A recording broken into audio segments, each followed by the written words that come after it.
All right, guys, happy St. Patrick's Day. It's March the 17th, so we're going to continue our St. Patrick's Day series, and we're going to do a corned beef brisket. I'm going to do it a little bit different, not just the boiling traditional method, but I'm going to show you a little bit different way to do it here.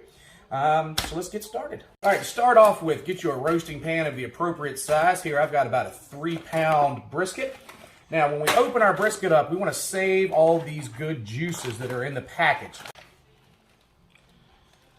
All right, your little spice packet that comes with it, you can discard this or you can save it. We're going to save it to top our corned beef brisket. Now, I'm going to pick up my brisket itself and I'm going to put it in a pot of cold water that I'm going to bring to a boil.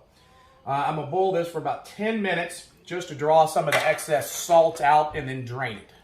All right, while our corned beef is boiling off for a little bit, we're just going to take some celery and line the bottom of our pan. Next, we're going to take some carrots and put down here in the bottom of our pan. Next, we're just going to rough cut an onion, and we're going to add this to the pan as well. All right, now this is going to provide our base. Instead of using a rack and roasting it on a rack, we're going to use these vegetables as our base, and the aromatics from this are going to help our corned beef get a better flavor at the end. All right, last step here is we're going to go ahead and add about a half a cup of water to the bottom of our pan, just to add a little extra moisture and dilute those juices from the bag. All right, our brisket has been cooking off now for about 10 minutes. We're going to go ahead and pull it out, put it fat side up right on top of all these vegetables in the pan. Last step, we have the spice packet. And again, this is optional. I like the flavor it adds, so I'm going to sprinkle this spice packet over top of our corned beef. Last step is we're going to cover with foil and we're going to bake in a 325-degree oven. Now, most of the package instructions are going to tell you to cook at 350 for 50 minutes a pound. What I'm going to do is I'm actually going to cook at 325 because the brisket usually takes a lower temperature and slower cooking.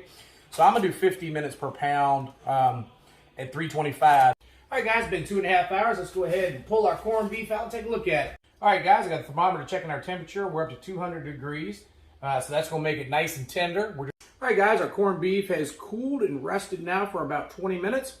Now what we want to do is we want to cut this against the grain. If you notice here, you'll see the grain going long ways. So we want to slice it against the grain. That's going to give you a much more tender product. So now we're just going to slice. Look how beautiful that is. Okay, and now we're just going to serve this up with some of our Irish fried cabbage and the leftover mash from our bangers and mash. If you want, you can even take one of these beautiful roast carrots from the pan and serve. There you go, guys. Corned beef. Hope you guys enjoy. Happy St. Patrick's Day.